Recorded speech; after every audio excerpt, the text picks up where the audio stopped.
할렐루야. 더 메시지 스탠딩 세 번째 시즌 함께 하시는 여러분 환영하고 또 축복합니다.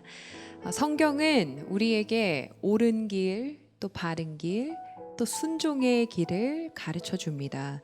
그런데 아무리 가르쳐 줘도 그대로 따르기가 참 쉽지가 않은 것 같습니다. 그래서 하나님께서는 우리에게 그 순종의 본을 보여주셨는데요. 바로 예수님이십니다. 주님 가신 그 길을 따라가며 우리 예수님을 닮아가며 예수의 흔적이 남는 삶, 그런 복된 삶을 살기 원합니다. 오늘도 주님만 바라보며 주님과 함께 그 순종의 길 걸어가기 원합니다. 우리 고백하며 더 메시지 11번째 시간 함께 열어가겠습니다.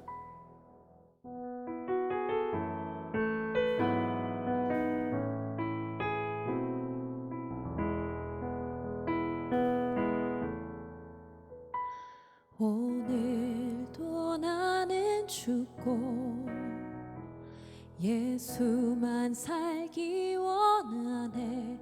내 모습 속에 예수님의 흔적이 보이기를 원하네. 나는 곧 사라지고 예수만 남길 원하네. 나를 위해 피 흘리신 십자가 보혈의 그 사랑이 나의 영혼에 그의 보혈이 나의 소리에 그의 사랑이 나의 손짓에 영원토록 예수가 보이네. 너의 삶 속에서 예수가 보이네. 너의 모습 속에 예수로만 살려 몸부림치며 세상과 싸워나가니 너의 모습 속에 예수가 보이네.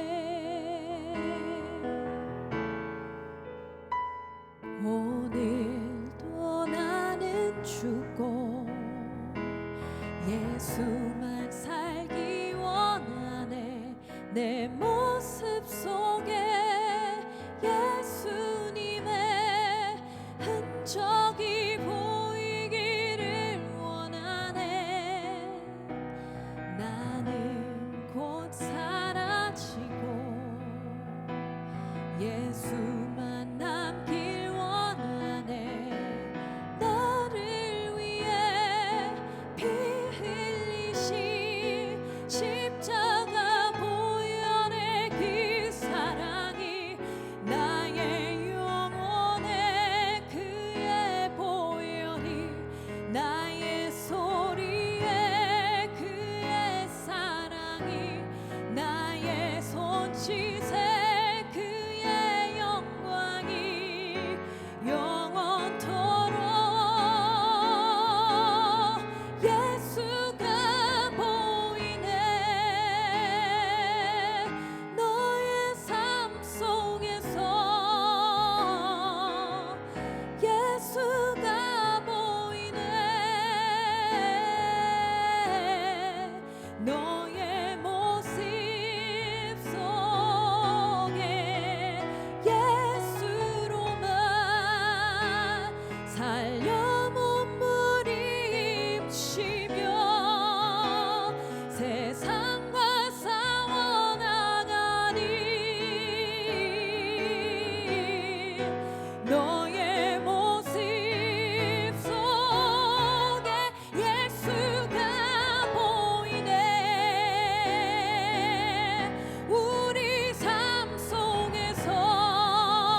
아, 반갑습니다. 반승환 목사입니다. 오늘 함께 나눌 말씀을 함께 읽고 하나님의 말씀을 나누도록 하겠습니다. 로마서 8장 37절의 말씀입니다.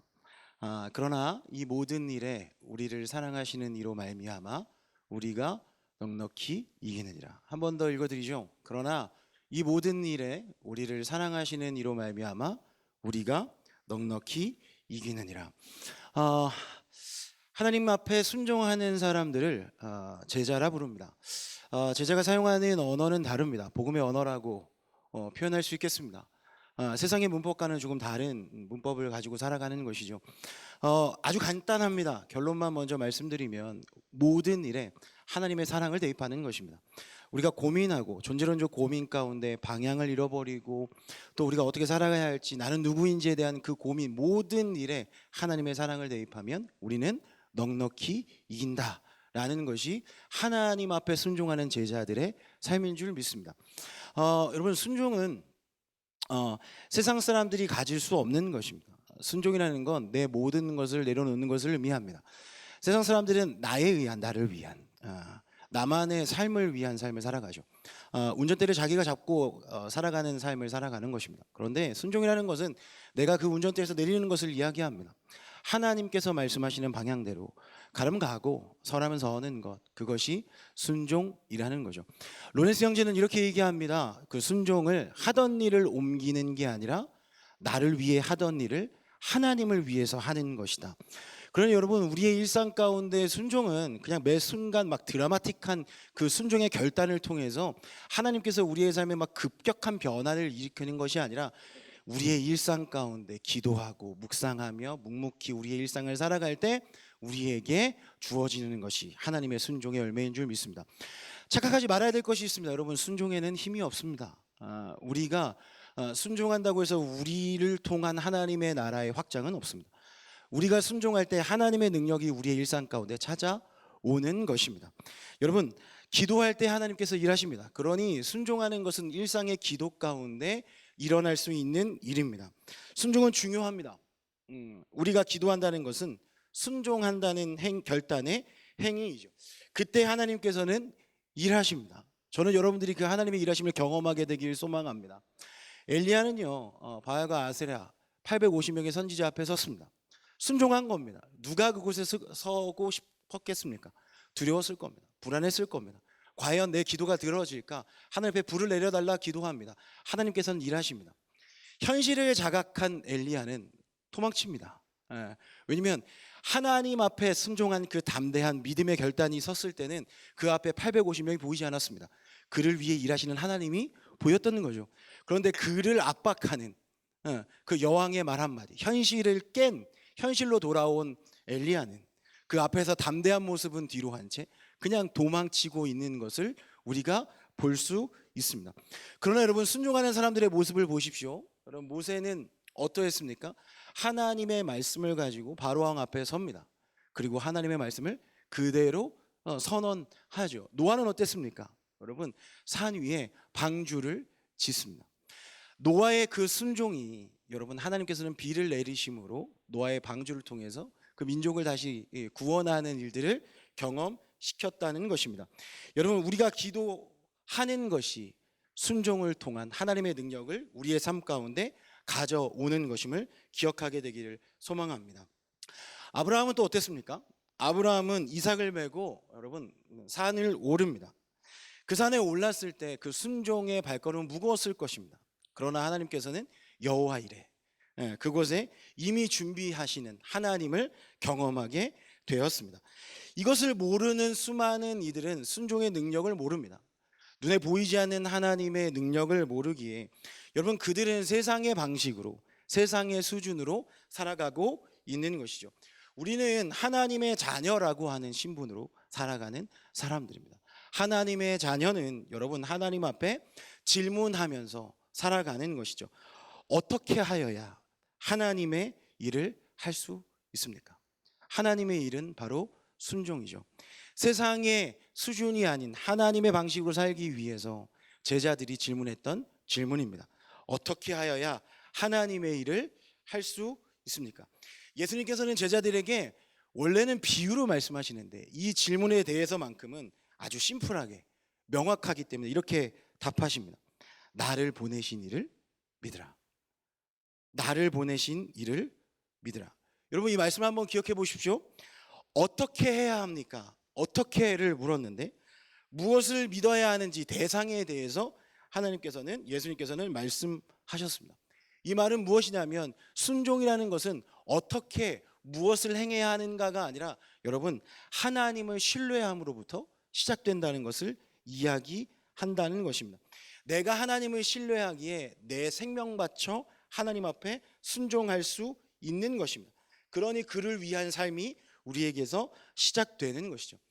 여러분 신랑 되신 그분을 신뢰하는 것, 그것이 순종의 시작인 줄 믿게 되길 소망합니다. 여러분 제자라고 하지만 혼자 있는 크리스천은 약합니다. 그런데 신랑 되신 예수님을 만나고 그분과 함께 일하면 여러분 우리의 삶에는 놀라운 하나님의 능력들이 나타납니다. 유다의 사자 주 예수가 유일한 소망인 삶을 살게 되는 것이죠. 유튜브에 쇼츠를 하나 봤습니다. 무리에 하이에나 무리에게 둘러싸인 한 사자의 모습이었습니다. 여러분 밀림의 왕 사자입니다. 근데 혼자 남겨져서 하이에나에게 둘러싸이니 그의 눈에 그의 표정에 보지 못했던 표정들이 보였던 것입니다. 공포, 절망, 슬픔을 발견했습니다. 사자인데 말입니다.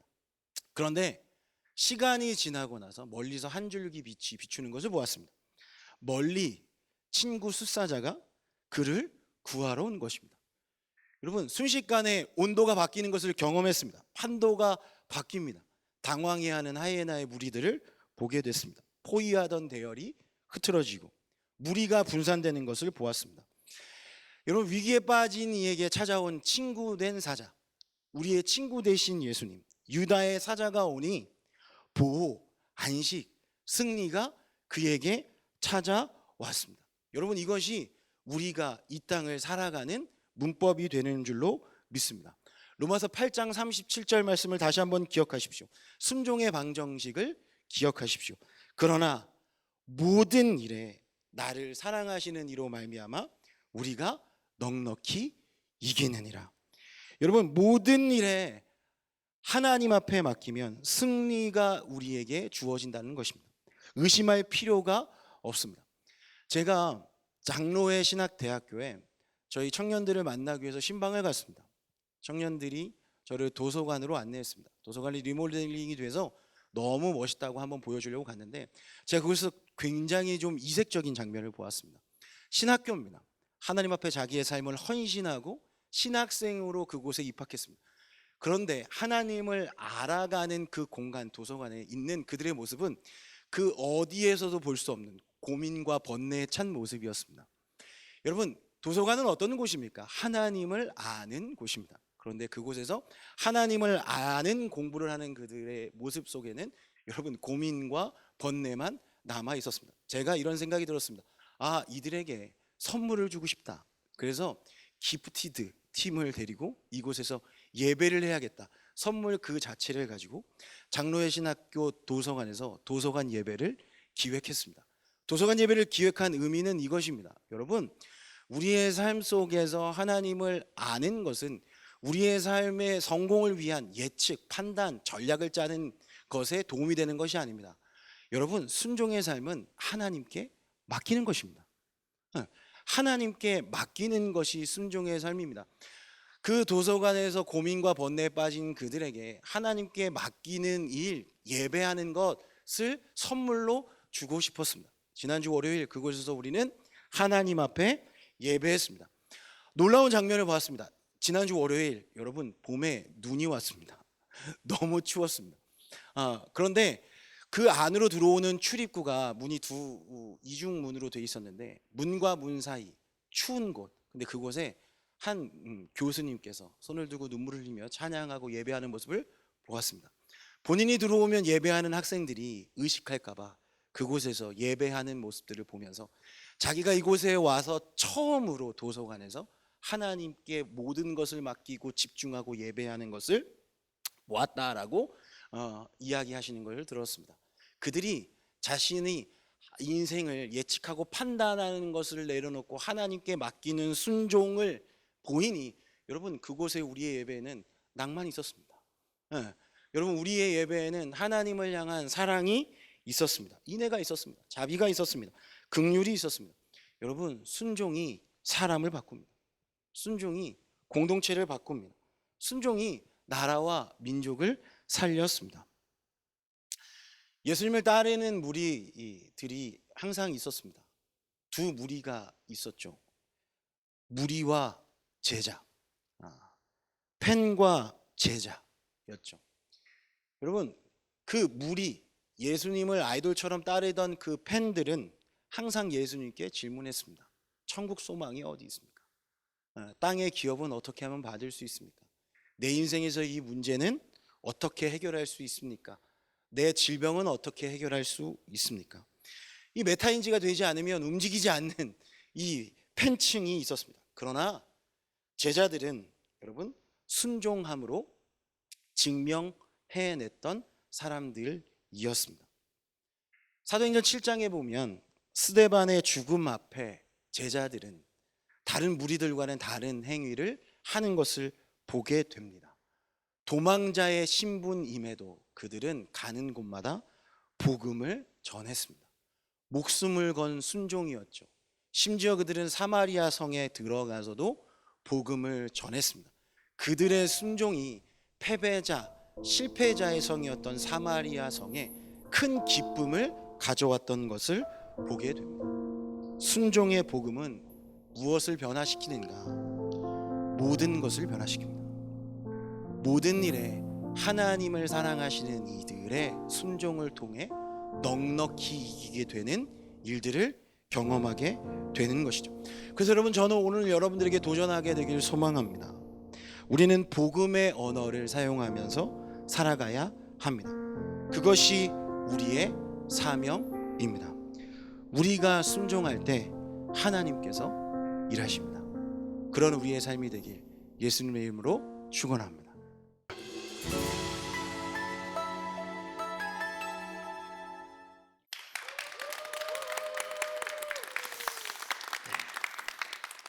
페이처치 신재용 목사입니다. 오늘 말씀은 전도서 3장 4절에서 11절입니다.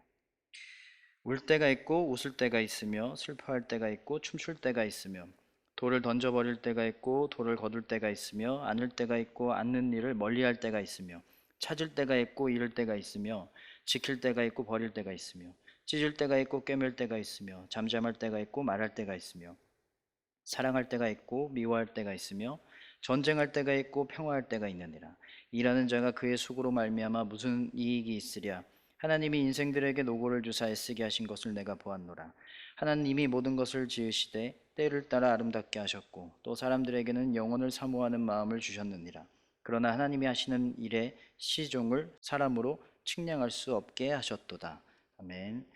조절이라는 제목의 말씀 전하겠습니다.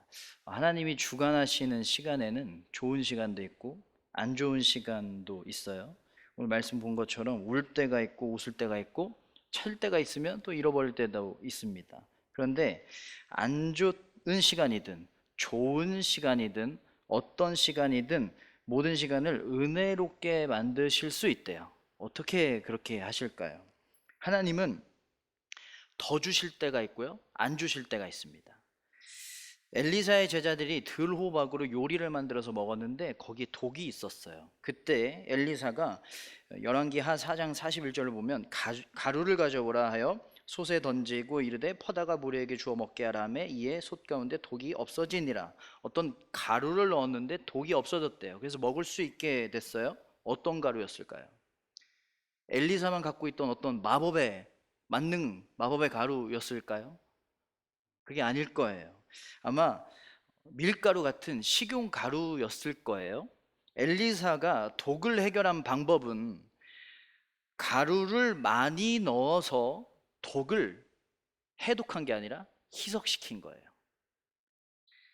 다른 걸 독을 빼낸 게 아니라 다른 걸 많이 넣어서 농도를 낮춘 거예요. 그래서 먹을만한 게 한 거예요. 하나님이 우리의 어려움을 그대로 두시면서 없어졌으면 하는 이 어려움을 그대로 두시면서 해결할 때가 있습니다. 그게 뭐냐면 은혜와 사랑을 우리의 삶 가운데 많이 부어주세요. 그래서 그 어려움을 희석시키세요. 독은 분명히 있습니다. 어려움도 분명히 있어요. 그런데 거기에 은혜를 많이 주셔서 농도를 낮춰주셔서 안 느껴지게 하는 거예요. 그게 나에게 더 이상 문제가 아니게 하시는 거예요. 문제는 분명히 있는데, 그러면 없애주셔도 참 좋을 텐데 왜 굳이 없애주지 않으실까요? 국이 짜면 맛이 없어요. 근데 물을 타면 그 짠맛만 잡으면 맛있어집니다. 맛을 버리는 소금이 맛을 내는 소금으로 변하는 거예요. 어려움을 그냥 두시겠다라는 건 거기에 은혜를 많이 더해서 농도만 조절해서 그걸 쓰시겠다는 거예요. 걱정이 많은 사람이 은혜를 많이 받으면 신중한 사람으로 변하더라고요. 열등감이 많은 사람이 은혜를 많이 받잖아요. 그 농도가 조절되잖아요. 열정으로 변하더라고요. 약한 사람이 은혜를 많이 받으면 그 약함이 다 믿음으로 변해요. 하나님을 의지하고 하나님 바라보는 믿음으로 변해요.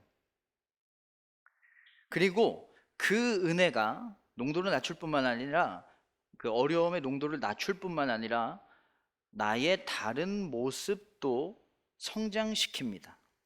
저는요 콜레스테롤이 높아가지고 오메가3를 막 먹고 있거든요.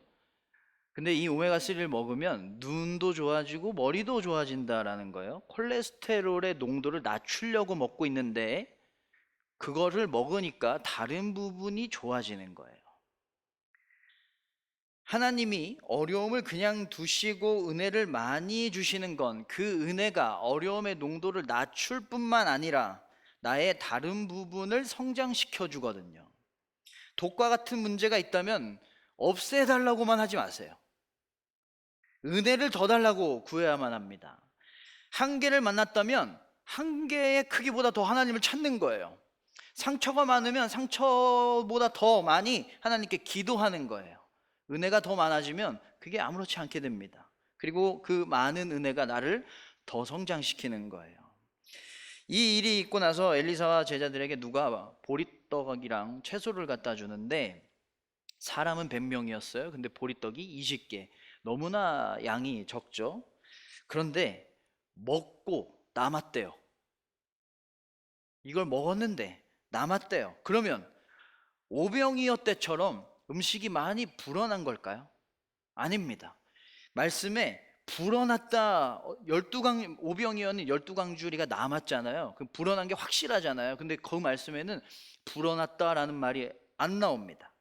하나님은 오병이어처럼 음식이 많아지게 하셔서 해결하실 때도 있는데 적은 음식으로도 배부르게 하실 수 있는 능력이 있으신 거예요. 이건 음식이 12강지 오병이어처럼 12강주리가 남아질 정도로 많아진 게 아니라 적게 먹었는데도 배부르게 만드신 거예요. 그런데 음식이 남았대요. 그러면 불어난 증거가 아닐까요? 아니에요. 오히려 얼마나 적은 음식으로도 배부르게 하셨으면 음식이 남을 정도였을까라고 우리가 바라봐야 되는 거예요. 어려움을 없애주지 않으면서 은혜를 많이 주심으로 어려움을 해결하신 하나님은 많아졌으면 하는 것을 많아지지 않게 하시면서 어려움을 해결하십니다. 그 조금으로도 충분하게 하세요. 나는 돈이 많고 능력이 많고 시간이 많아야 할 수 있다라고 생각을 해요. 그래서 많아지길 원합니다. 근데 하나님은 그 조금으로도 충분히 이루실 수 있는 능력이 있다는 거예요. 나는 저기 합격되어야 내 꿈을 이룰 수 있다고 생각하지만 하나님은 그거 아니어도 내 꿈을 이룰 수 있는 능력이 있으시다는 거예요. 돕는 사람이 많아야 이 일을 쉽게 할 수 있다라고 생각하지만 하나님은 돕는 사람이 없어도 하나님이 직접 도우셔서 그 일을 이루실 수 있다라고 우리가 믿어야만 합니다.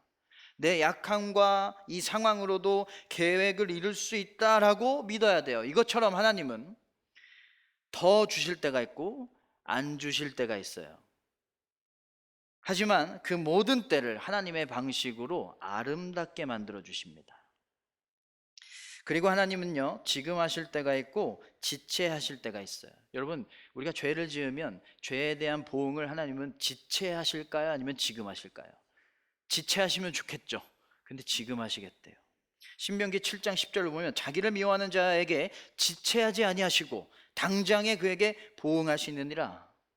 고난의 제거는 지금 하실까요? 지체하실까요? 지금 하시면 참 좋겠죠.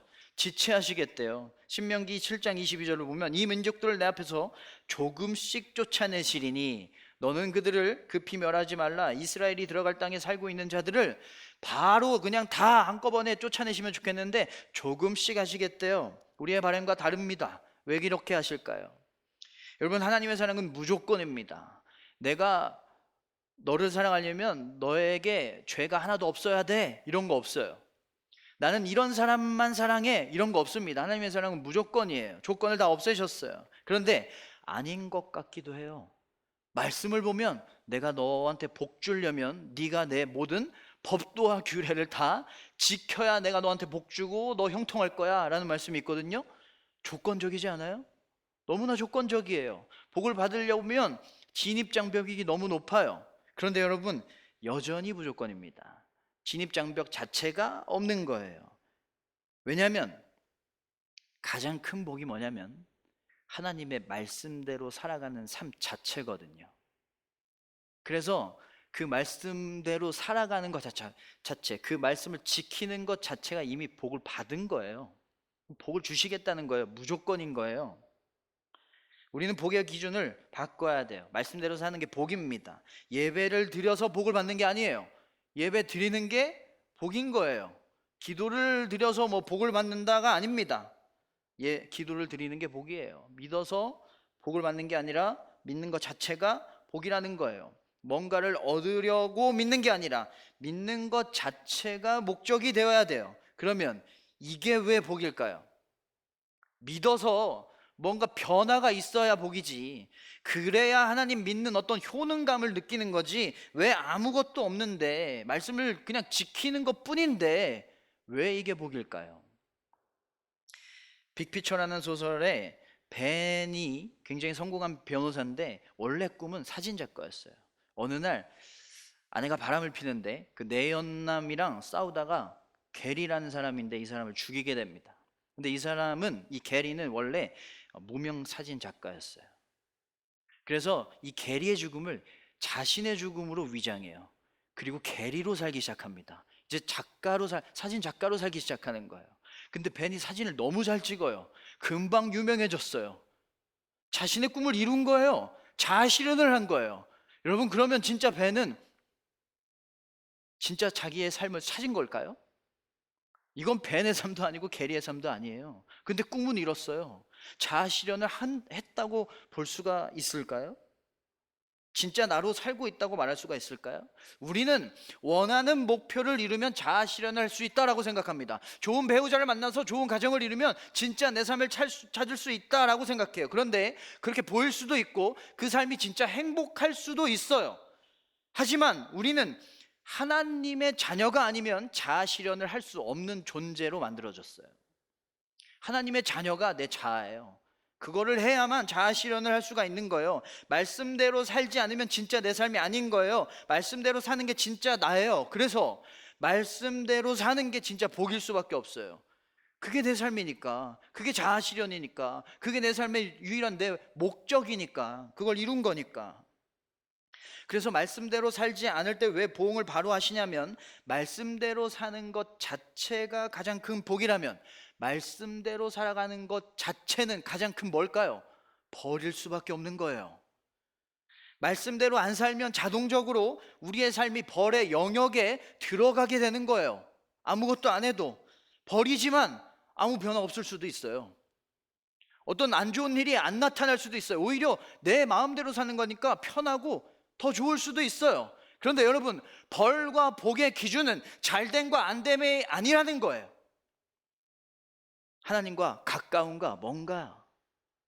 그래서 미워하셔서 벌을 바로 주시는 게 아니라 사랑하셔서 벌을 바로 주시는 거예요. 왜냐하면 벌이 늦어지면 돌아오는 것도 늦잖아요. 그럼 복 받는 게 늦어지잖아요. 지금 바로 보응하시겠다는 건 지금 바로 돌아오라는 거예요. 지금 바로 복의 영역으로 들어오라는 거예요. 그러면 왜 고난이 없어지는 건 지체하실까요? 신명기 7장 22절을 다시 보면 여호와께서 이 민족들을 내 앞에서 조금씩 쫓아내시리니, 대적들을 조금씩 쫓아내시겠대요. 믿는다고 삶이 단번에 바뀌지 않습니다. 기도한다고 바로 응답이 오지 않아요. 빨리 해주시면 좋겠는데 왜 이렇게 천천히 하실까요? 22절, 그들을 급하게 멸하지 말라. 들짐승이 번성하여 너를 해할까노라.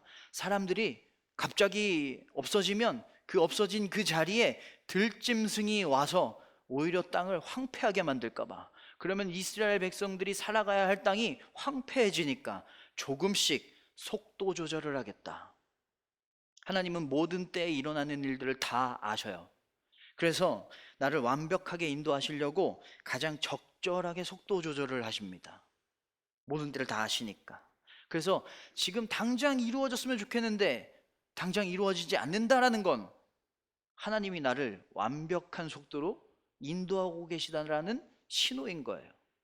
가장 좋은 때는 하나님이 이루실 거니까 그때는 하나님께 맡기고 지금을 하나님이랑 같이 살자. 때를 뒤로 미루셨다는 건 그것만 보지 말고 그건 하나님께 맡기고 하나님만 바라봐라. 그게 가장 큰 복이니까. 여러분, 보응을 지금 하시는 것도 이루시는 것을 지체하시는 것도 다 복 주고 싶은 사랑이 담겨 있어서 그 속도 조절을 하시고 계시는 다 아름다운 시간인 거예요. 그 모든 시간에 우리는 하나님께 모든 것을 맡기고 순종해야만 합니다. 그리고 하나님은요, 부유하게 하실 때가 있고 부족하게 하실 때가 있습니다. 우리가 가장 사랑하는 말씀인데 우리가 가장 잘못 알고 있는 말씀이 있거든요. 빌립보서 4장 13절, 내게 능력 주시는 자 안에서 내가 모든 것을 할 수 있느니라. 바울이 이 얘기를 왜 했냐면 빌립보 교회에서 바울에게 선교비를 2번 보내줘요. 이 선교비를 받고 바울이 뭐라고 말했냐면, 정말 고마운데 이제 안 줘도 됩니다. 왜냐하면 빌립보서 4장 12절, 비천에 처할 줄도 알고 풍부에 처할 줄도 알아. 나는 자족할 수 있는 일체의 비결을 다 배웠기 때문에 저는요, 가난하게 살 줄도 알고 풍부하게 살 줄도 압니다. 그래서 돈 안 보내줘도 됩니다. 왜? 나는 부족해도 상관없으니까. 난 부족해도 살 수 있으니까. 일체의 비결을 아니까. 그 다음에 이렇게 말해요. 내게 능력 주시는 자 안에서 내가 모든 것을 할 수 있느니라. 나 가난해도 된다. 돈 안 보내줘도 된다. 나 능력 주시는 자에서 모든 걸 할 수 있다. 이건 하나님이 능력 주시면 불가능한 일은 나에게 없다라는 뜻이 아니에요. 물론 하나님이 능력 주시면 우리에게 불가능이 없는 건 맞아요. 근데 여기에서는 그 뜻이 아닌 거예요. 모든 것을 할 수 있다, 모든 것을 할 수 있느니라. 이 모든은 불가능한 모든 상황을 말하는 게 아니라 부유할 때와 부족할 때, 이 두 가지 모두를 말하고 있는 거예요. 부유하든 부족하든 나는 자족할 수 있는 능력을 주시는 하나님의 은혜 안에서 모든 상황에, 모든 것에 난 처할 수 있습니다. 나 가난해져도 됩니다. 부해져도 상관없습니다. 능력 주시면 가난을 이길 수 있습니다 보다는 하나님을 위해서라면 가난에 처할 수 있습니다예요. 왜냐하면 주님이 나에게 바로 은혜 주셔서 나를 부유하게 하실 줄로 믿습니다가 아니라 하나님으로 나는 만족하기 때문입니다인 거예요. 하나님이 능력 주시면 나 전능해집니다가 아니라 하나님 위해서라면 나는 뭐든지 할 수 있습니다라는 순종의 고백인 거예요. 그래서 우리는 이제 이 말씀을 보면서 똑같은 고백을 할 수가 있어야 돼요. 하나님이 보내시면 어디든 갈게요. 하나님이 하라고 하시면 뭐든지 할게요. 어떤 상황이든 나 그거 처할 수 있어요. 여러분, 가장 좋아하는 말씀인데 가장 피하고 싶은 말씀 되지 않았어요? 지금껏 우리가 이 말씀을 사랑했다면 우리가 더 사랑해야 하는 말씀이 된 거예요. 우리가 이런 순종의 고백을 할 때 하나님은 정말 뭘 해주시냐면, 하나님, 나는 하나님을 위해서 뭐든지 처할 수 있어요, 할 수 있어요 라고 하면 하나님이 정말 모든 것을 가능하게 하는 능력을 주세요. 그 순종의 고백을 보시고 전능의 능력을 그때 주세요. 하나님을 위해서 다 감당할게요 라고 하면 정말 상황을 이기고 버티고 감당할 수 있는 능력을 주시는 거예요. 내가 할 수 없는 일을 하나님께서 맡기셨을 때 하나님이 맡기셨으니까 내가 해볼게요, 순종의 고백을 하잖아요. 그러면 하나님이 정말 그 능력을 주셔서 그것을 할 수 있는 능력을 주신다는 거예요. 그래서 내게 능력 주시는 자 안에서 모든 것을 할 수 있다라는 말씀은 하나님이 보내신 상황이라면 뭐든지 난 순종할 수 있습니다 면서 동시에 하나님이 보내신 능력으로 그 상황을 나는 이길 수 있습니다, 그렇게 믿습니다도 되는 거예요. 순종이 능력이니까 부유하면 부유함만 바라봐요. 거기에만 만족을 해요. 부유해서 내가 만족해요. 하나님으로 만족하는 게 아니라. 부족하면 부족함만 바라봐요. 언제 부유해지는지 생각해요. 만족을 못해요. 부유하든 부족하든 하나님께만 만족하는 거예요. 하나님만 바라봐야 돼요. 이게 바울이 부유하든 부족하든 모든 시간을 은혜의 시간으로 바꾼 일체의 비결이었어요. 하나님 한 분으로 만족하는 거. 하나님은 우리의 삶을 가장 아름답고 거룩하고 온전한 하나님의 자녀로 만들어 주시기 위해서 우리의 삶을 조절하세요. 찾을 때가 있고 잃을 때가 있대요. 웃을 때가 있고 울 때가 있대요. 그것처럼 더 주실 때가 있고 안 주실 때가 있어요. 우리 어려움을 농도를 조절하세요. 어려움의 농도를 조절하세요. 지금 하실 때가 있고 지체하실 때가 있어요. 그래서 완벽한 때에 맞춰서 때로는 갑자기 때로는 느리게 속도를 조절하세요. 완벽한 때에 하나님의 은혜를 하나님의 계획을 이루어 주시려고. 그리고 부유하게 하실 때가 있고 부족하게 하실 때가 있어요. 하나님으로만 만족하게 하시려고 우리의 소유를 조절하세요. 이 조절하심에, 이 완벽한 조절하심에 맡기면서 살아가는 게 가장 온전한 하나님 자녀의 삶인 거예요. 이게 완벽한 삶인 거예요. 하나님의 이런 조절하심은 다 나를 온전한 하나님의 자녀로 변화하게 하시려고, 하나님과 함께 살아가는 가장 큰 복을 누리게 하시려고 조절하고 계시는 거예요. 그래서 우리는 이 조절하심에 순종해야 돼요. 이 조절하시는 손길에 모든 것을 맡기면서 살아야 돼요. 여러분, 하나님은 우리에게 고난과 시련을 주지 않으시는 분이 아니라 그 고난과 시련을 조절하시는 분입니다. 그래서 내 삶이 더욱더 하나님의 자녀로 완전해 나아가는 것을 꿈꾸시며 소망하시며 그 삶으로 우리를 인도하시는 분이에요. 이 완벽한 조절에 온전한 순종으로 모든 때를 아름다운 은혜의 때로 살아가는 우리가 모두가 되기를 주님의 이름으로 축원합니다.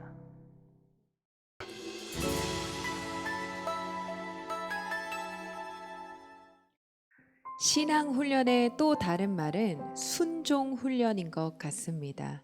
하나님 명령과 그 말씀 앞에 우리가 엎드려 순종하는 것, 하나님 말씀이 이해가 되든지 이해가 되지 않던지 그대로 순종하는 것이 바로 진정한 믿음의 사람입니다. 우리는 말씀의 내용이 아닌 말씀하시는 분을 믿습니다. 그리고 그 말씀하시는 분의 전능하심과 선하심을 믿습니다. 하나님께서 우리에게 그 순종의 마음, 또 진정한 믿음 주시기를 간절히 소원하며 오늘 더 메시지 11번째 시간 여기서 마무리하도록 하겠습니다.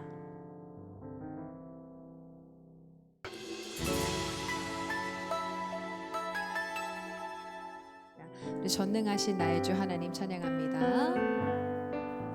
전능하신 나의 주 하나님은 능치 못하실 일 전혀 없네. 우리의 모든 간구도 우리의 모든 생각도 우리의 모든 꿈과 모든 소망도 신실하신 나의 주 하나님은 우리의 모든 괴로움 바꿀 수 있네. 불가능한 일 행하시고 죽은 자를 일으키시니 그를 이길 자 아무도 없네. 주의 말씀 의지하여